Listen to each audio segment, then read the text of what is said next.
Hi guys, welcome to Multiverse. Some of you guys have been asking if I could make Gadget Loadout videos, and some of you guys also are asking for tips to play Gadget. And I understand, the first year I played this universe online, I played as a Gadget character, and holy crap, it was much harder than some of the other powers. Basically, at some point when I switched to mental powers, holy crap, the game became so much easier because I had struggled for about a year struggling to use gadget powers, and then when I used mental powers, the game became so easier that it wasn't even funny. So I can understand if some of you guys are struggling using gadget powers. I did struggle too that first year when I played this universe online. So the loadout that I will show you is a cryofoam, sticky bomb, gauss grenade, paralyzing darts, EMP pulse, and taser pull. You could probably change EMP pulse and taser pull for something else. You could probably change EMP pulse for distract so that you would have a shield in your loadout. And you could probably replace taser pull with bunker buster so that you could use a supercharge. But I decided not to go for that. I decided to go full out attack and to go with basically attack abilities that will interact together.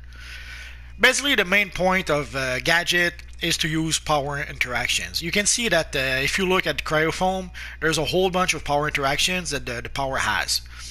It inflicts frostbite on enemies, making them vulnerable to freezing effects. It burns when used against electrified enemies. Electrified enemies take additional damage. Burning enemies take additional damage. And frostbitten enemies freeze and become encased. And burning enemies will not become encased. So there's a whole bunch of interactions with those powers. So here you can see that the sticky bomb also has some power interaction. Dazed, electrified, frostbitten, or burning enemies take additional damage. And also encased enemies are detonated. I will explain what it means in just a minute. I'll go through the whole loadout first and then I'll come back in a bit.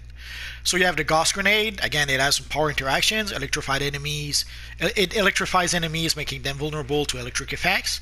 Dazed enemies take additional damage, and frostbitten enemies take additional damage.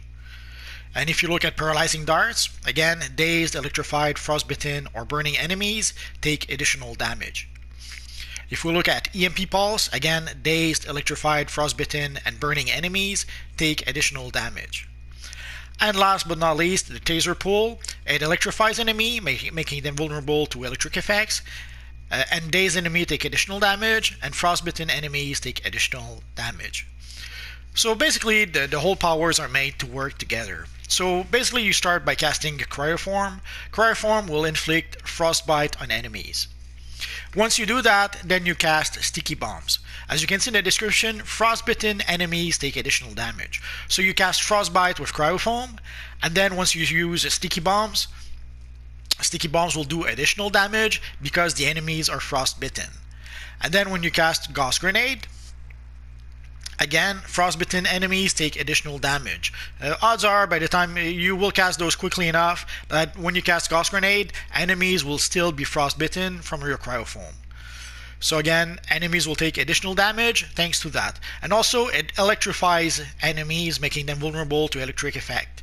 So when you cast the paralyzing dart, again, you can see electrified enemies take additional damage. And then when you come back to cryofoam, electrified enemy takes additional damage, and it also inflicts frostbite. So you go into this never-ending loop of the power interaction feeding on each other. Basically what you could do, you could easily just cycle through cryofoam, sticky bomb, gauss grenade, and paralyzing darts. But once in a while, if you want to, you could decide to use EMP pulse. If you're let's say you're surrounded by a whole bunch of enemies, EMP pulse would be good to use.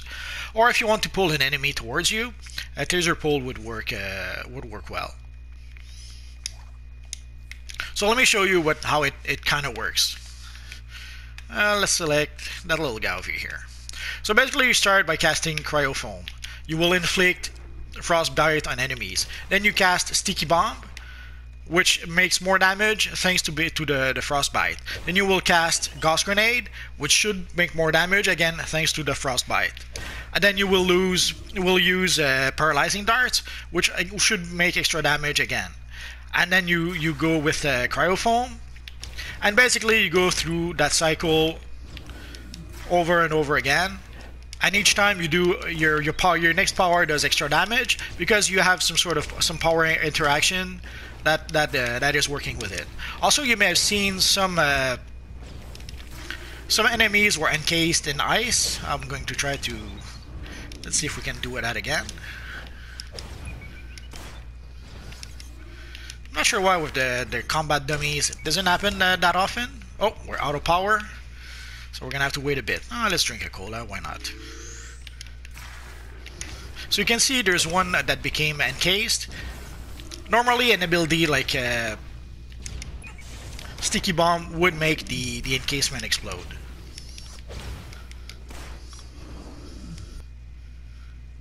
So you can see encased enemies are detonated. So basically, if you have some enemies that become encased, your Sticky Bomb will explode, will make the encasement explode, as you just saw.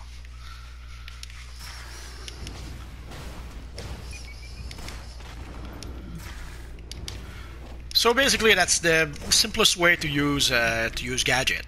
You cycle through your powers, and each power should benefit from the power interaction from the previous power. And then again, as I mentioned, once in a while, you could decide to use EMP Pulse. If let's say you're in the middle of a whole bunch of enemies, EMP Pulse would help you against all of those. And also, EMP Pulse also benefits from the power interaction. But the EMP Pulse is a bit pricey in terms of power, so you probably just want to use it sparingly.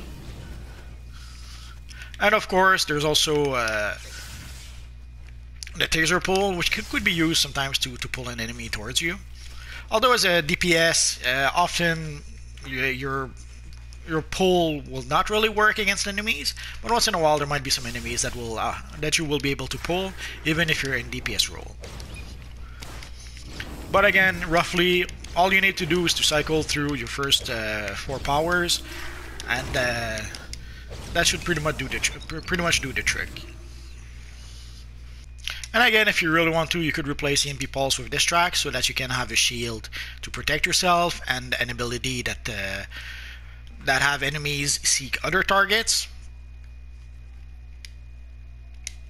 And you could replace Taser Pull with Bunker Buster so that you can have a supercharge that will do a whole bunch of damage. So basically, Distract will protect your character for a bit, and it will have enemies seek other targets. Again, if you need to activate a console or if you need to raise a fallen player, using Distract is perfect for that. It will give you time enough to be able to, let's say, activate the console while enemies attack either other targets or while you're just being protected by Distract itself. So here I had to completely fill my supercharge in order to be able to use the Bunker Buster. Previously with the Battle Drone, if you guys remember, I only had to fill my supercharge halfway through in order to be able to cast the Battle Drone.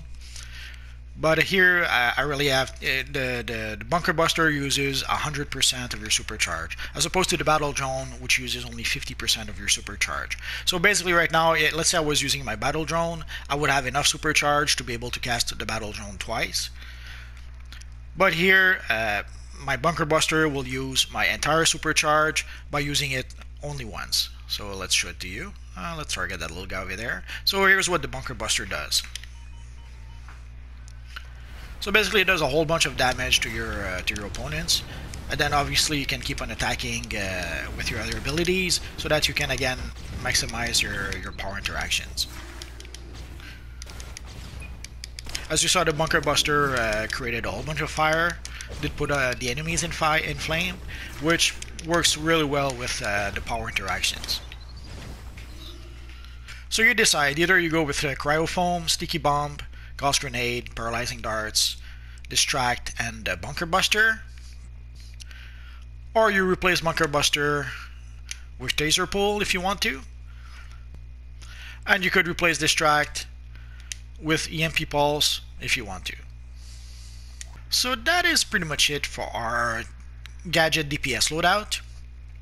If you guys have any questions, feel free to ask so in the comment section down below, and I'll see what I can do about answering your questions. So as always, guys, thanks for watching, and hopefully I'll see you guys next time. Bye-bye.